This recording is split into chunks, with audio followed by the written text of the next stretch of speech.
সাফ club cup বিজয়ী east Bengal মহিলা দলের ফুটবলার কোচ অ্যান্টনি অ্যান্ড্রিউস ও সাপোর্টিং স্টাফদের সংবর্ধিত করল ক্লাব। বড়দিনের সন্ধ্যায় উৎসবের আবহে ক্লাব প্রাঙ্গণের সাংবাদিকদের উপস্থিতিতে এই উৎসব পালিত হলো। অনুষ্ঠানে উপস্থিত ছিলেন ক্লাব সভাপতি মুরালিলাল লোহিয়া, সচিব রূপক সাহা, সহকারী সচিব ডক্টর শান্তি রঞ্জন দাশগুপ্ত, ইমামি গ্রুপের director Sandeep Agarwal, football operation head Thangboi Singto এবং head coach Antony Andrews. Football সচিব সৈকত গাঙ্গুলি, দেবব্রত সরকার, ক্লাবের কর্ম সমিতির সকল সদস্য এবং ক্লাবের প্রাক্তন খেলোয়াড়েরা মহিলা ফুটবলারদের এমন আকাশচুম্বী সাফল্যের স্বীকৃতি স্বরূপ তাদের হাতে তুলে দেওয়া হয় ক্লাবের তরফে 25 লক্ষ টাকার চেক।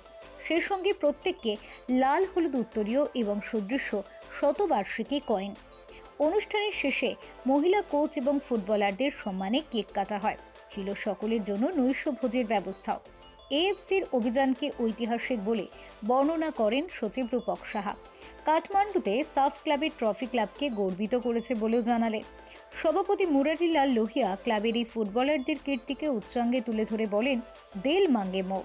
ইমামি কর্তা সন্দীপ আগরওয়াল বলেন, ফুটবল নিয়ে উৎসাহটা যথেষ্ট থাকলেও এ সম্পর্কে তেমন সম্যক ধারণা তার ছিল না। তবে সাফল্যের স্মরণীতে দলের ঠিকানাকে নিশ্চিত করতে তিনি সর্বতোভাবে পাশে থাকার অঙ্গীকারকে পূর্ণ করেন বলে জানান।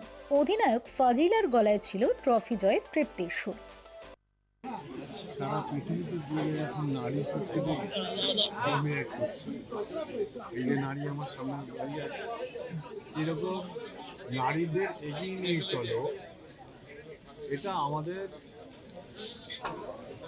পিছন থেকে হোক সামনে থেকে হোক একটা স্বচ্ছ ভাবনা রয়েছে যে নারীদের যত পারো এগিয়ে নিয়ে। আর এখন তো ইন্ডিয়ান ফুটবল মানেই তো নারীরা ডমিনেট করছে। সেটাকে আমরা আগে কতটা নিয়ে যেতে পারি তার একটা প্রয়াস চালাচ্ছি। দেখা যাক আগামী দিনে আমরা কতটা এগিয়ে নিয়ে যেতে পারি।